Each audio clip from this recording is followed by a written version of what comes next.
Hola, soy Gerard, el profesor de Matemáticas de Biología de la UB de la Academia Statistics. Antes de empezar el curso como tal, os quería comentar un par de aspectos sobre el funcionamiento del mismo. En primer término, indicaros que disponéis de dos tipos de vídeos grabados y vídeos en directo. En los vídeos grabados que disponéis de ellos en la página web, podréis ir siguiendo toda la información teórica con ejercicios de todos los temas de la asignatura. En los vídeos en directo resolveremos cualquier duda que podáis tener respecto a la teoría o respecto a ejercicios. Además, resolveremos todos los exámenes de los últimos años para que vuestra preparación para el examen sea la mejor posible.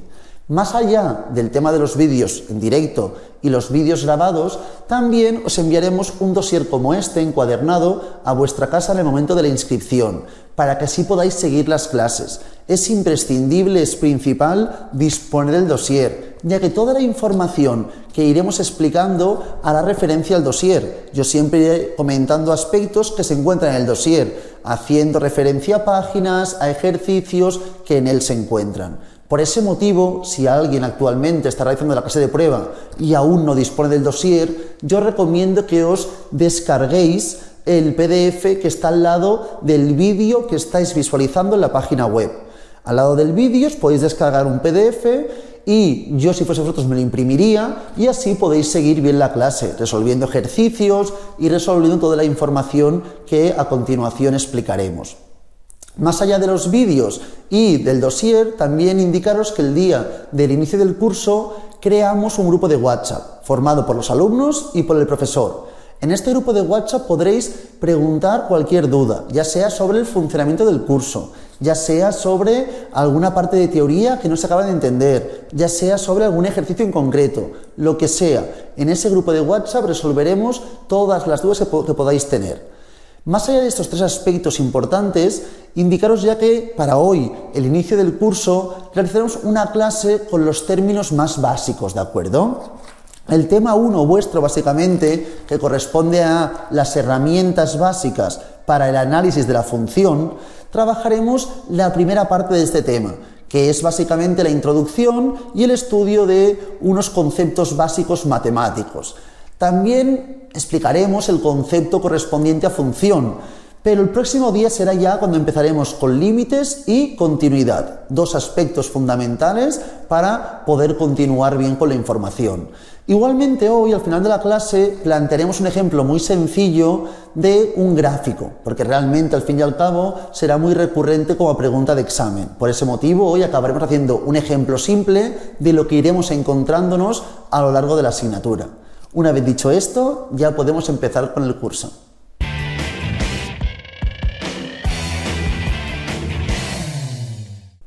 Empezamos ahora con el curso. Empezaremos por el principio, os lo indicaba ahora mismo en la parte de presentación, que la clase de hoy será como para tener conceptos básicos de lo que iremos viendo a lo largo de la asignatura. Básicamente lo que miraremos hoy será conceptos de matemáticas para poder luego realizar funciones y ejercicios más complicados, ya que esta primera parte de la asignatura básicamente da referencia al cálculo diferencial, la parte primordial, y a la representación de gráficas. Para ello es fundamental tener una base más o menos asentada. Entonces hoy el objetivo será asentar esta base, explicar dos conceptos básicos de funciones y después ya, para finalizar la clase, hacer un ejemplo muy sencillo de una función y su representación, que es lo que iremos viendo a lo largo de la asignatura, pero con ejemplos bastante más complejos de lo que hoy miraremos. Aún así, empezamos por el principio. Iremos viendo diferentes aspectos, repito, que son principales, primordiales, pero que en un primer término nos pueden parecer muy sencillos, pero es para recordar toda esa información. En primer término, indicaros las inecuaciones. Inecuaciones es igual que una ecuación, pero con el símbolo de la desigualdad, ¿de acuerdo? Mayor, menor igual, mayor igual. Entonces, se resolvería igual que una ecuación, del mismo modo, exceptuando que a veces el signo de la desigualdad puede cambiar. ¿Cuándo cambia el signo de la desigualdad? ¿De mayor a menor o de menor a mayor? En tres casos. En primer término, cambiaría cuando tengamos que un miembro negativo pasa al otro costado multiplicando o dividiendo. Un miembro negativo pasa al otro costado multiplicando o dividiendo. En este caso tenéis un ejemplo que os pone menos 3x menor a 14. En el supuesto que este menos 3 queremos que vaya al otro costado, evidentemente para despejar la x sería mayor a menos 14 entre 3, ¿de acuerdo? Es el cambio del signo, cambia el sentido de la desigualdad. Otro caso donde también cambia el sentido de la desigualdad es cuando tenemos dos miembros negativos y los elevamos a un número par. En este caso nos plantean menos 4x menor a menos 2. Ambos miembros son negativos. Si elevamos ambos miembros a un número par, sea cual sea, menos 4x elevado a 4 y menos 2 elevado a 2, por ejemplo, el mismo número, tiene que ser. Quiere decir, si elevamos ambos al mismo número par, a 2, por ejemplo, entonces cambia también el sentido de la desigualdad. Y un tercer caso, donde también cambia el sentido de la desigualdad, es cuando tengamos dos miembros con el mismo signo, ya sea positivo o sea negativo, y elevamos ambos a menos 1. Es decir, buscamos la inversa de ambos. Elevamos ambos a menos 1. Aquí tenemos el 2x, menor a 5. En ese caso, en el supuesto que elevemos ambos miembros a menos 1, cambiaría la desigualdad. ¿De acuerdo? Son los tres casos donde cambia el sentido de la desigualdad. En toda la otra información es igual que resolver una ecuación, ¿de acuerdo? Ahora tenéis aquí un ejemplo, el ejemplo 1, con los ejercicios A y B. El A es muy sencillo, os lo dejo hacer en casa. Si alguien tiene dudas me lo puede comentar por el WhatsApp o en la clase en directo. Haremos por favor el 1B ahora mismo. El 1B. Tampoco sea muy complejo, pero es un poco para introducirnos en materia. En el 1B básicamente tenemos la siguiente información. 7x cuadrado más 21x menos 28 menor a 0. Entonces, en este caso, ¿qué ocurre? Tenemos un polinomio y, si os fijáis, todos son múltiplos de 7. Puedo plantear x cuadrado más 3x menos 4 menor a 0. Entonces, en este caso, para resolver, tenemos un polinomio con el miembro mayor de segundo grado, ¿de acuerdo? Entonces, en este caso, la solución sería resolverlo como una ecuación, igualarlo a 0 y luego mirar en los diferentes puntos de nuestra distribución si se cumple esta desigualdad o no se cumple. Por lo tanto, ¿qué haríamos? Hacemos como si trabajásemos una ecuación de segundo grado. Menos b más menos raíz de b al cuadrado menos 4 por a por c por 1 por menos 4, todo ello entre 2 por a. Por lo tanto, nos quedaría, si os fijáis, menos 3 más menos 9 más 16, 25, raíz de 25, 5, entre 2. Por lo tanto, tenemos menos 3 más 5, 2, entre 2, 1, y menos 3 menos 5 menos 8, entre 2 menos 4. Los dos puntos donde x sería, la ecuación sería 0, serían el menos 4 y en el 1, cuando x valga menos 4 y menos 1. Vamos a comprobar qué ocurre por debajo del menos 4, entre el menos 4 y el 1 y por encima del 1, para saber en qué puntos se cumple esta desigualdad, en qué valores de x se cumple esta desigualdad.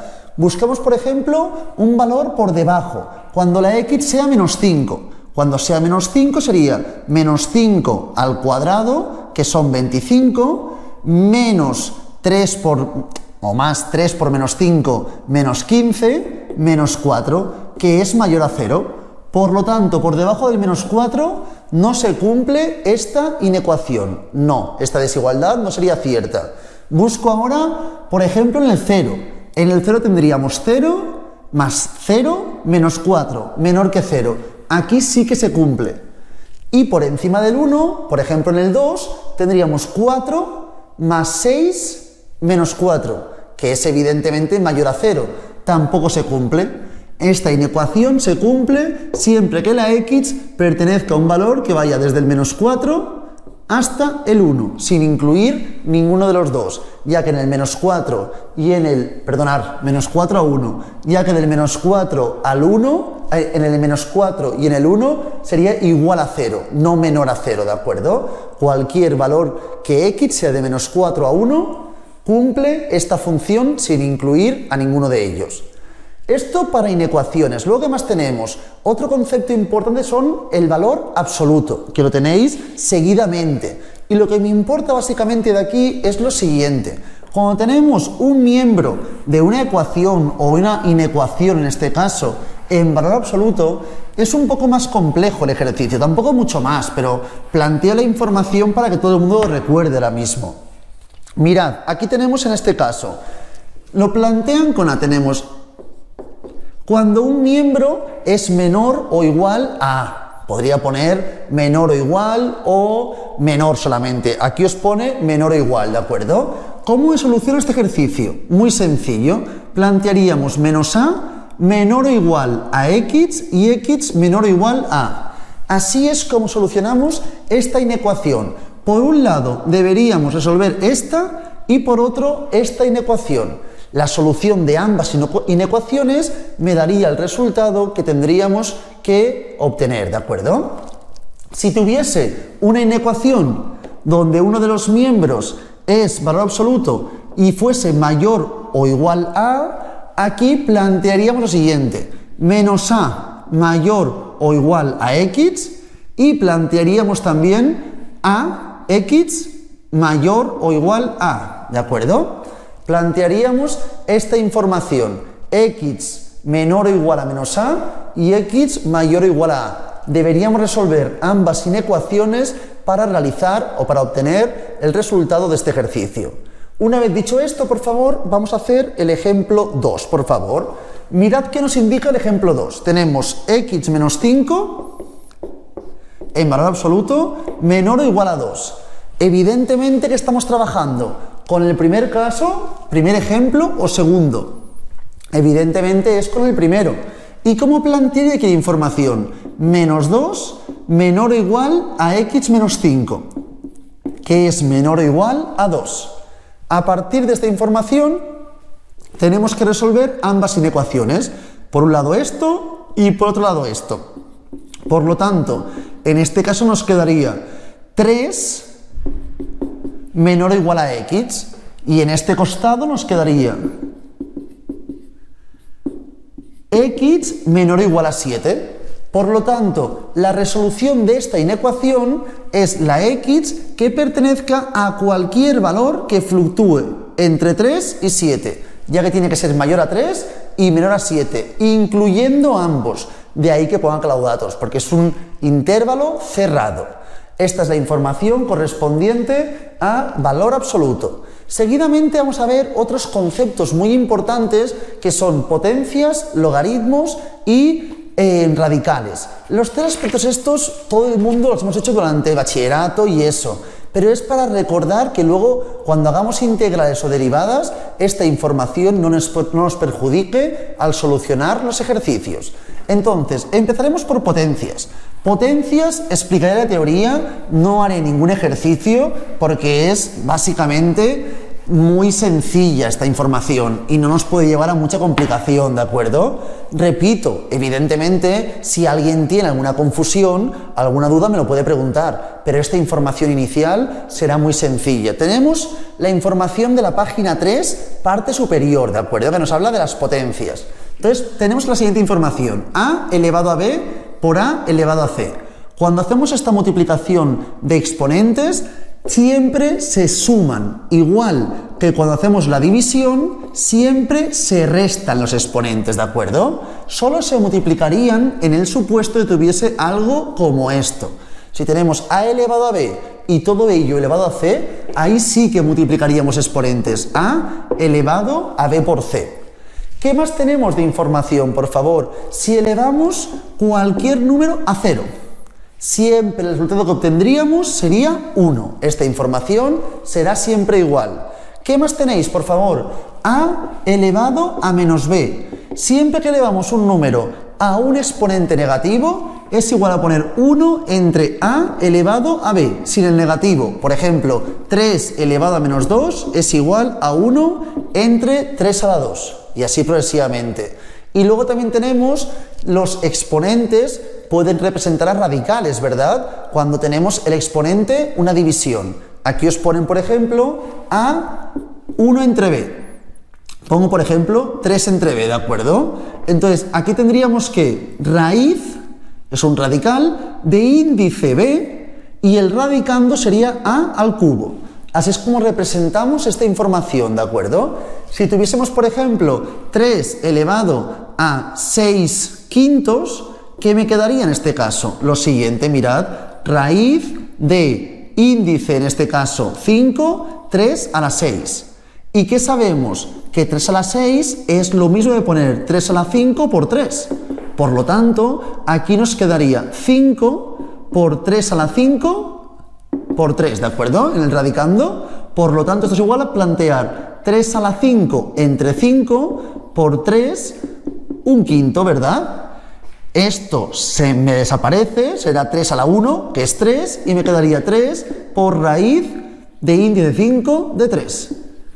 Así es como podemos simplificar esta información, ¿de acuerdo? Una vez visto esto, vamos a mirar ya la parte de logaritmos. Esta parte me interesa mucho más, sobre todo las propiedades de los logaritmos, porque cuando hagamos derivadas e integrales, muchas veces las propiedades de los logaritmos nos van a facilitar la resolución de estos ejercicios.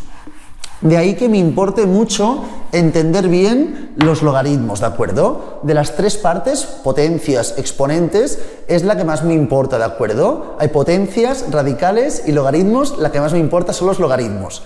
Aquí tenéis un logaritmo cualquiera, logaritmo con base a de b, es igual a x. Para solucionar este tipo de ejercicios haremos siempre lo mismo. A elevado a x será igual a b. Siempre planteo lo mismo. Este número elevado a la solución es igual a este. Siempre, ¿de acuerdo? Así con cualquier ejercicio. Y ya veremos cómo se puede resolver. A partir de aquí, si yo planteo logaritmo con base a, el primer ejemplo que nos ponen, de 1. Logaritmo de 1 con base a, ¿cuál es la solución? Claro, si esto es x, a elevado a x debe ser 1. A elevado a qué me dará 1. No hay más opción que poner 0. Es imposible otra opción. Entonces, evidentemente aquí la solución del logaritmo de a, de 1, perdonar, con base a, sería 0. Logaritmo de a con base a sería igual a x. Es decir, a elevado a algo me tiene que dar a. No hay otra opción que la x sea 1, evidentemente. Y así puedo hacer los siguientes ejercicios. El siguiente nos plantean logaritmo con base a de b por c. Mirad un segundo, esto es una propiedad que nos servirá en el futuro cuando hagamos ejercicios más complejos. Logaritmo con base a de b por c.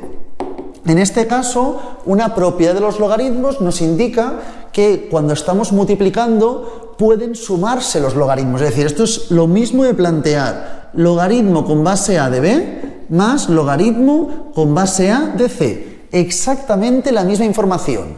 Si estuviesen dividiendo, también podría plantear lo mismo, mirad. Pero en vez de suma, con resta, logaritmo con base a de b menos logaritmo con base a de c. ¿Qué más tenemos de información, por favor? Algo como esto. Logaritmo con base a de, por ejemplo, b a la c. En ese caso, otra propiedad de los logaritmos importante es que el exponente pasaría multiplicando y me quedaría c por logaritmo con base a de b. Me quedan dos más rápido por comentar. Comento estos dos y hacemos ejercicios. Mirad un segundo, por favor. Tenemos el siguiente que corresponde a logaritmo con base a de raíz con índice c de b. En este caso, esto es lo mismo de plantear esto, si os fijáis, logaritmo con base a de b elevado a 1 entre c. Y si está en el exponente, propiedad de logaritmos puede pasar multiplicando. Entonces me quedaría logaritmo con base a de b entre c. Y el último es un logaritmo que no tendría solución a primera vista. Entonces tendríamos que trabajar con logaritmos neperianos, también un aspecto que puede ser fundamental en otras partes de la asignatura. Es el siguiente, logaritmo con base a de b. En este caso, si yo planteo a elevado a x, tiene que ser b, y no encuentro solución, como es en este caso, podemos trabajar con logaritmos neperianos o logaritmos con cualquier base. Logaritmo neperiano de a elevado a x es igual a logaritmo neperiano de b. Y a partir de aquí, ¿qué plantearíamos? Esto puede pasar multiplicando, x por logaritmo neperiano de a es igual al neperiano de b. Finalmente nos quedaría esto como la solución del ejercicio. Una vez tenemos esto, aquí tenéis en el ejemplo siguiente, el ejemplo 4, un seguido de ejercicios. No diré de hacer todos, digo de hacer los últimos dos, ¿de acuerdo? De este ejemplo 4 planteamos rápidamente los últimos dos ejemplos. Os dejo para hacerlo 3 minutos, ¿de acuerdo? Y lo hacemos juntos.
Resolvemos ahora estos dos ejercicios. El primero nos plantean logaritmo de 64 con base raíz de 2, ¿verdad? ¿Raíz de 2? Sí. Perfecto. Tenemos esta información.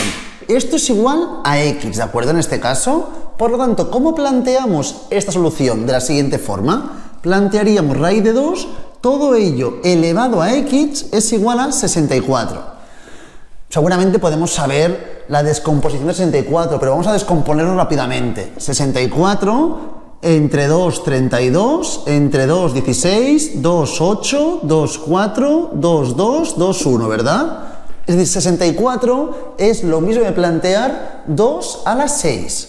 Y 2 o raíz de 2 es lo mismo que plantear 2 elevado a un medio.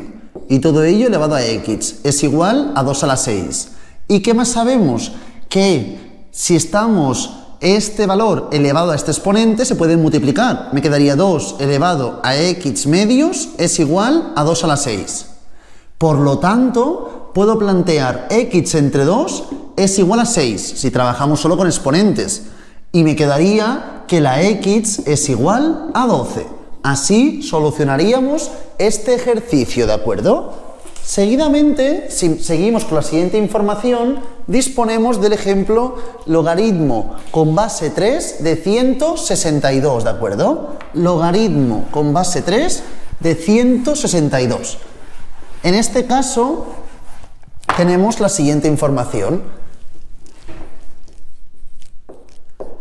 Vamos a descomponer el 162 en primer término. La descomposición de 162 siempre intentamos primero en primer término dividir por 2 y luego posteriormente por los siguientes números primos. 81 entre 2 no puedo porque no obtendría un número entero, por lo tanto planteamos entre 3, que ahora sí, 27, 3, 9, 3, 3, 3, 1, ¿de acuerdo? En este caso nos quedaría logaritmo de base 3 de 2 por 3 a la 4. ¿Y qué sabemos, por favor? Que si estamos multiplicando, se pueden, por la propiedad de los logaritmos, sumar logaritmos. Logaritmo con base 3 de 2 más logaritmo con base 3 de 3 a la 4. Y esta información de aquí equivaldría a ¿qué? A 3 elevado a x es igual a 2, ¿verdad? Por lo tanto, logaritmo neperiano de 3 a la x es igual a logaritmo neperiano de 2. Esto pasa multiplicando y me quedaría que la x es logaritmo neperiano de 2 entre logaritmo neperiano de 3. Esto equivaldría a esta parte del sumando. El otro sumando correspondería a 3 elevado a x es igual a 3 a la 4. No hay duda. X es igual a 4. Por lo tanto, la solución de este ejercicio sería 4 más logaritmo neperiano de 2 entre logaritmo neperiano de 3. Así solucionaríamos este ejercicio.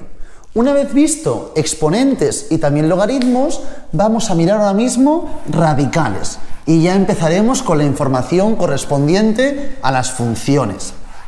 Cuando hablamos de los radicales, plantearíamos siempre la siguiente información. El radical, que es la raíz, el índice y el radicando, ¿de acuerdo? Tenemos el índice y el radicando. El radical es la raíz como tal. Por lo tanto, en este caso, con esta información, quiero que veamos lo siguiente. Cuando tenemos una raíz, para sumar raíces, sumar o restar raíces, si queremos sumar o restar raíces, es primordial, es fundamental que tengan el mismo índice y el mismo radicando. Si no, no se podría calcular el sumatorio o resta de raíces. Por lo tanto, yo puedo sumar esto. Raíz cúbica de 5 más 3 más 2 raíz cúbica de 5. Sí, esto lo puedo sumar porque tienen mismo índice y mismo radicando. Pero, por ejemplo, si miráis en la página 4 del dossier, el ejemplo 5, si os fijáis, no podríamos realizar ni un ejemplo ni el otro. El primero no podríamos porque tienen distinto índice y el segundo no podríamos porque tienen distinto radicando. En cambio, sí que podemos realizar multiplicaciones siempre y cuando tengan el mismo índice. Cuando hablamos de multiplicaciones, solo requerimos que tengan el mismo índice y ya está. Y si fuese distinto índice, tenéis que saber, evidentemente, que se puede buscar mínimo común denominador y, a partir de trabajar con exponentes, buscar el mismo índice. Para resolver esto, por favor, quiero que hagáis también del ejemplo 6 los últimos dos ejercicios. Para no perder mucho tiempo, últimos dos ejercicios, por favor, del ejemplo 6.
Resolvemos ahora los dos ejemplos del 6, ¿de acuerdo? Los dos últimos ejercicios. Tenemos 8 elevado a la raíz cúbica de a al cuadrado por b.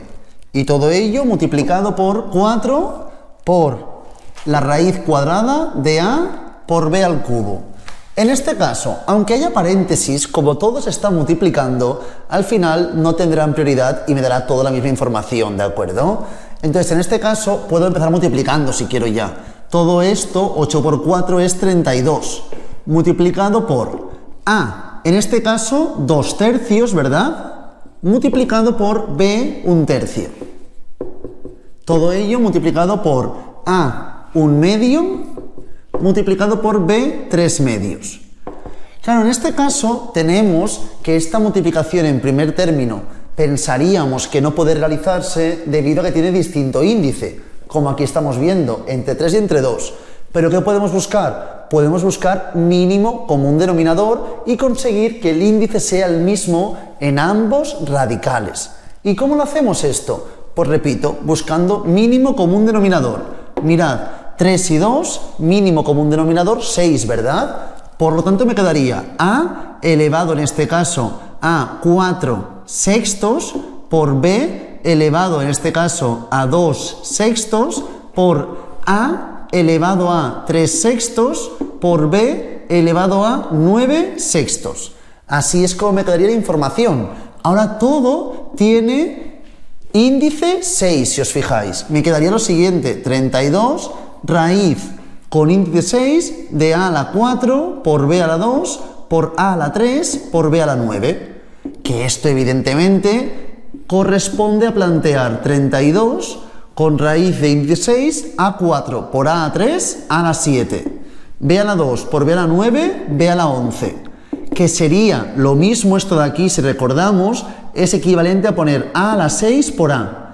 Y esto, b a la 6 por b a la 5. El a la 6 y el b a la 6 pueden salir fuera. Me quedaría 32 por a por b por raíz de índice 6 de a por b a la 5. Esta sería la solución de nuestro ejercicio. También puedo hacer el siguiente. El siguiente ejercicio es raíz de 27 más raíz de 75 entre raíz de 48. Vamos a plantear ahora este ejercicio. Raíz de 27 más raíz de 75 entre raíz de 48. Aquí evidentemente, si miro la información, hemos indicado anteriormente que para hacer sumatorios de radicales era necesario que tuviesen mismo índice y mismo radicando. El índice es el mismo, pero el radicando no. Pero podemos descomponer la información a ver si encontramos alguna forma más sencilla o posible de resolver este ejercicio. Mirad, 27, si hacemos la descomposición me queda 27, 9, 3, 3, 1. 75 sería 3, 25, 5, 5, 5, 1.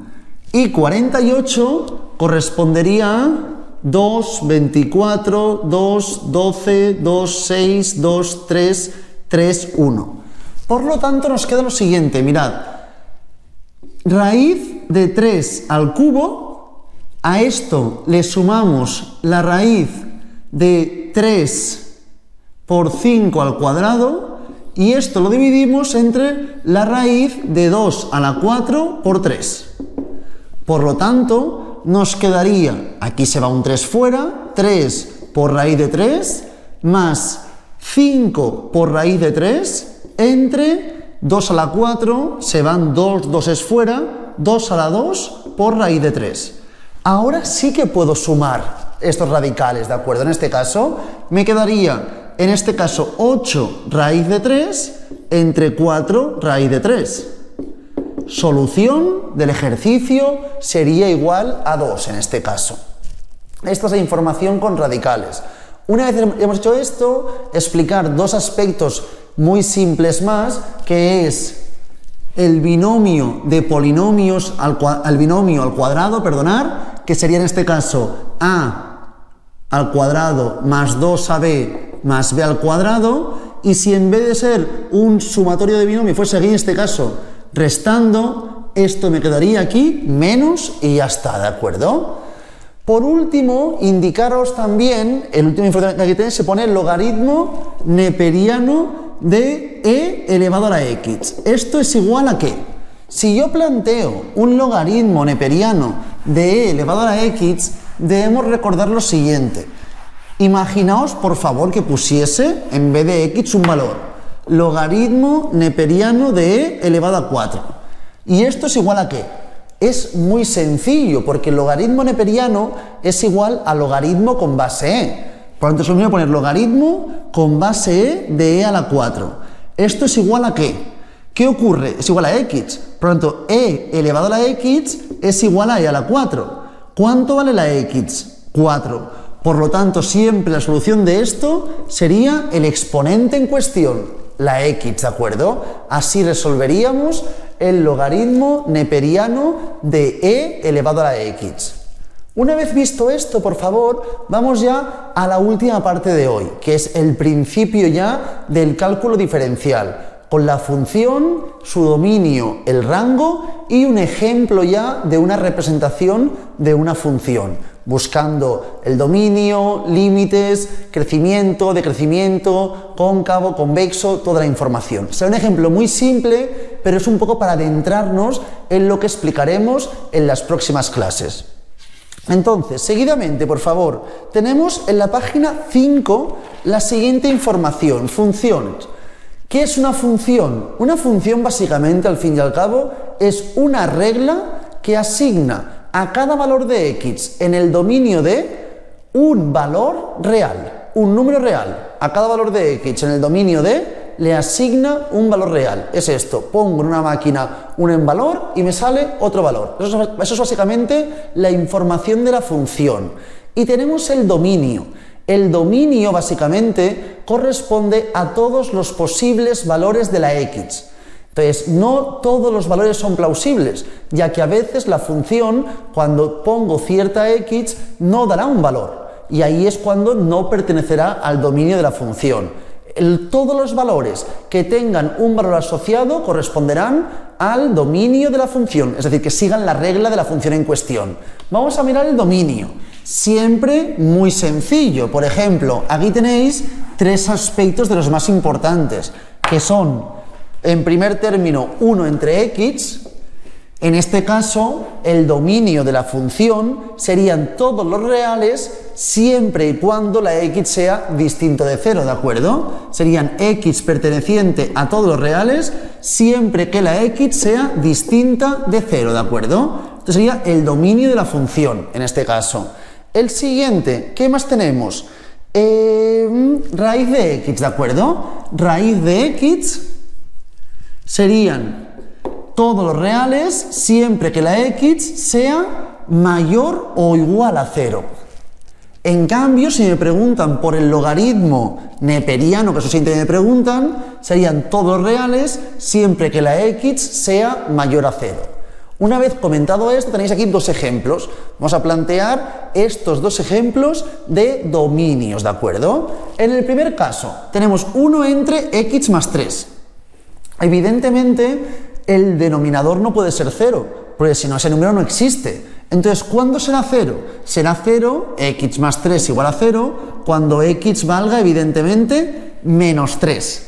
Por lo tanto, aquí sería x perteneciente a los reales, siempre que la x sea distinta de 3. Tan sencillo como eso, no tiene más dificultad. Y el siguiente caso es raíz de 2x más 4. Sabemos que la raíz no puede ser negativa, tiene que ser mayor a 0. 2x más 4 mayor o igual a 0, ¿de acuerdo? Por lo tanto, ¿cómo lo plantearíamos? 2x mayor o igual a menos 4, x mayor o igual a menos 2. Por lo tanto, aquí sería x perteneciente a los reales siempre que la x sea mayor o igual a menos 2. Si esto fuese menos 2, sería 0, cuya raíz de 0 es evidentemente 0. Una vez visto esto, miramos el rango. El rango son todos los posibles valores que nos puede dar al realizar la función. Es decir, la regla que asigna los valores. ¿Qué valores puede asignar? Evidentemente, si trabajamos con una raíz, todos los valores que obtendremos serán siempre positivos o 0, ¿de acuerdo? Es decir, nunca negativos. En este caso, el dominio serían todos los valores que sean mayores o igual a menos 2, y si hablásemos del rango, serían todos los valores que sean x mayor o igual a 0, ya que una raíz nunca nos podrá dar un valor negativo. Diferenciamos bien el rango, los valores que obtendríamos al resolver la función de dominio, los valores donde la x tiene un sentido que nos dará un valor en la función posterior. Una vez visto esto, vamos a realizar lo que antes comentaba, un ejemplo. Lo podemos ver en la página 6. Vamos a hacer una representación gráfica con las diferentes partes que iríamos analizando en un ejemplo. Repito, será un ejemplo muy sencillo, muy introductorio, pero es un poco para entender cuáles son las vertientes que estudiaríamos en el planteamiento de una función. Mirad, en primer término, aquí estudiamos siempre en primer término el dominio, ¿de acuerdo? Luego estudiaremos también los límites. Cuando estudiamos los límites, básicamente, estudiamos los límites en los extremos o también los límites en los puntos donde hay alguna discontinuidad. Entonces miraríamos dónde hay continuidad y dónde la función es discontinua, y en los puntos de discontinuidad también miraríamos si hay hacia dónde van los límites, ¿de acuerdo? En tercer lugar, miraríamos también los intervalos de crecimiento e intervalos de decrecimiento, ¿de acuerdo? ¿Sí? Crecimiento y decrecimiento. Esto lo haremos con la primera derivada, ¿de acuerdo? Trabajaremos con la primera derivada. Luego buscaremos también donde la función es convexa y donde la función es cóncava. Convexa y cóncava. Esto lo trabajaremos con la segunda derivada. Y por último, plantearemos un pequeño esbozo de la representación gráfica, ¿de acuerdo? Serían las cosas básicas que tenemos que saber realizar en cualquier ejercicio. Esto iremos haciendo cada vez ejemplos más complicados y luego trabajando con las derivadas más complejas. Hoy, repito, haremos un ejemplo muy sencillo, que es el ejemplo 1, ¿de acuerdo? Lo explicaremos y lo haremos todos juntos ahora mismo e iremos indicando cada información. En primer término, tenemos que la función es la siguiente: x a la 4 menos 4x al cubo menos 2x cuadrado más 12x menos 1, ¿de acuerdo? Esta es la función con la que vamos a trabajar. En primer término, muy sencillo, el dominio. Todos sabemos que el dominio de un polinomio es siempre todos los valores, ¿de acuerdo? Aquí, como os fijáis, anteriormente decíamos si había un cociente que fuese 0, o si había un logaritmo neperiano, un logaritmo, si había una raíz, pero en este caso, los polinomios, siempre el dominio del polinomio siempre será x perteneciente a los reales, a todos los reales, ¿de acuerdo? También puedo plantear, si lo planteo con paréntesis, sería desde menos infinito hasta el infinito. El dominio fluctúa de menos hasta más infinito. Seguidamente, los límites. Claro, aquí tenemos básicamente los límites que son los extremos, que serían hacia infinito y hacia menos infinito, ¿de acuerdo? El límite de la función de x cuando x tiende a infinito. Importante, siempre buscamos los extremos y buscamos también los puntos de discontinuidad. En este caso no tenemos puntos de discontinuidad, ya que es un polinomio y el polinomio evidentemente no tiene ningún valor de discontinuidad. Entonces buscaríamos el infinito y el límite de la función de x cuando x tiende a menos infinito. Estos serían los dos puntos que buscaríamos. Cuando va al infinito, el exponente mayor 4, infinito a 4 en positivo me quedará positivo, por lo tanto infinito. Y menos infinito, evidentemente expuesto cuando se pone x menos infinito y tiene en el exponente un número par, también será positivo. Por lo tanto, ambos límites tienden a infinito, ¿de acuerdo? Una vez visto esto, miramos el tercer punto, que es ya el crecimiento y decrecimiento. Cuando estudiamos el crecimiento y dónde decrece la función, dónde crece y decrece, lo que hacemos es mirar siempre la derivada, ¿verdad? Esta derivada muy sencilla. En este caso, la primera derivada, y miramos que tenemos 4x al cubo menos 12x cuadrado menos 4x más 12, ¿de acuerdo? Si os fijáis, todos son múltiplos de 4. Entonces nos queda que esto es igual a x al cubo menos 3x cuadrado menos x más 3. Esta es nuestra función derivada. A partir de aquí, si igualamos a 0, encontraremos los mínimos y los máximos, ¿verdad? Igualamos esta función a 0 y la resolveremos mediante Ruffini, ¿de acuerdo? ¿Cómo lo planteamos en este caso? De la siguiente forma. Tenemos 1, menos 3, menos 1 y 3, ¿de acuerdo? Y aquí planteamos 1, ¿de acuerdo? 1 por 1, en este caso 1, 1, 1, 1. Menos 3 por 1, menos 2. Menos 2 por 1, menos 2. Menos 1, menos 2, menos 3. Menos 3 por 1, menos 3. 0, ¿de acuerdo? Entonces, esta es, en este caso, nuestra función. Tendríamos x menos 1 multiplicado por x al cuadrado menos 2x menos 3. Y todo esto es igual a la función derivada. Una vez tenemos esto, vamos a plantear la información correspondiente de la siguiente forma. Mirad.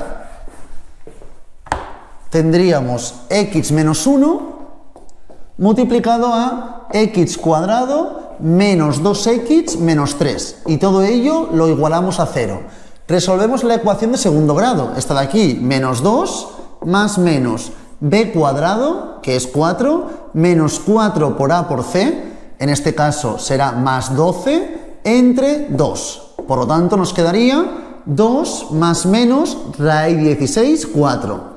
2 más 4, 6, entre 2, 3. 2 menos 4, en este caso, menos 2, entre 2, menos 1. Por lo tanto, las posibles soluciones son que la x valga 1, que la x valga menos 1 y que la x valga 3. Estos son los 3 puntos donde hay un mínimo o un máximo, ¿de acuerdo? Donde la función tiene un mínimo o un máximo. Para buscar exactamente estos puntos, podríamos ir a la función original, ¿de acuerdo? Y mirar cuando vale 1 y así progresivamente la información correspondiente. Entonces, en este caso, voy a plantear aquí la función ahora mismo y voy a plantear, si la x fuese 1, ¿de acuerdo? Sería 1 menos 4 menos 2 más 12 menos 1. Es decir, 1 menos 4 menos 5 menos 2 menos 7 menos 1 menos 8 más 12, 4. Cuando x es 1, aquí llega hasta el 4. 1, 4. Aquí lo pondremos, ¿de acuerdo? El menos 1 estará por aquí. Si fuese menos 1 a 4, 1, ¿de acuerdo? Menos 1 al cubo, en este caso, es negativo, ¿verdad? Por 4, menos 4, positivo. Menos 1 al cuadrado positivo, menos 2. Menos 1 menos 12, menos 1. Por lo tanto, 5 menos 15 menos 10. El 1 sería el menos 10, que lo podemos por aquí, ¿de acuerdo? Y luego tendríamos el 3. 3 a la 4, ¿verdad? 3 por 3, 9, por 3, 27, por 3, 81. 81 menos 3 por 3, 9, por 3, 27. 27 por 4, 54, 108. El siguiente, 3 al cuadrado, en este caso. 3 al cuadrado, 9, por 2, 18. Y 3 por 12, 36. Menos 1, ¿de acuerdo? Entonces tenemos 108 menos 18, que serían en este caso 126. Menos 1, menos 127. Y 81 más 36, 80 más 30, 110. 110 y 1 y 6, 117, también menos 10. Por lo tanto, aquí también en el punto 3, el menos 10 también, ¿de acuerdo? Entonces, En este caso, vamos a mirar por debajo del menos 1, aquí tenemos el punto este, sería el punto 1, 4, este el punto menos 1, menos 10, y este el punto 3, menos 10. Vamos a mirar dónde es creciente y decreciente la función, ¿de acuerdo? Entonces miramos a partir de la primera derivada en puntos que estén por debajo del menos 1, del menos 1 hasta el 1, del 1 al 3 y por encima del 3. Así miramos dónde es creciente y decreciente.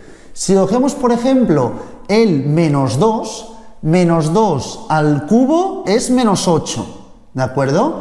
Menos 2 al cuadrado, en este caso, es menos 4, hay 4 positivo, por menos 3, menos 12. Menos 2, ¿verdad? Menos 2 será positivo, más 3, pero evidentemente el número es negativo. Es decir, aquí decrece, ¿de acuerdo? Aquí decrece, y esto va hacia el infinito, porque antes hemos visto que el límite tendía a infinito. Desde el menos 1, menos 10 hasta el 1, 4, por ejemplo, en el 0, ¿qué ocurriría? 0, 0, 0, positivo. Es decir, es creciente. De aquí a aquí es creciente, ¿de acuerdo? ¿Sí? Y por último, tendríamos desde el 1 hasta el 3, en el 2, por ejemplo. 2 al cubo, 8. Menos 2 al cuadrado, 4, menos 12. Menos 2, más 3. 14, 11, es decir, también negativo, también decrece.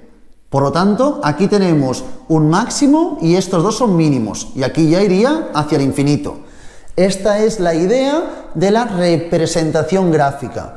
Igualmente, para hacerlo más congruente y más correcto, sería mirar bien dónde es cóncava y dónde es convexa. Para mirar en qué puntos es cóncava y en cuáles es convexa, lo más idóneo sería trabajar con la segunda derivada. ¿Cómo plantearíamos la segunda derivada? De la siguiente forma, mirad, plantearíamos la segunda derivada de esta información, que nos quedaría, me es indistinto, puedo trabajar con esta o con esta. Ahora voy a trabajar, por ejemplo, con esta información ya. 3x cuadrado menos 6x menos 1, ¿de acuerdo? Esta sería la segunda derivada. Y con esta podríamos igualarla a 0, que serían los puntos de inflexión.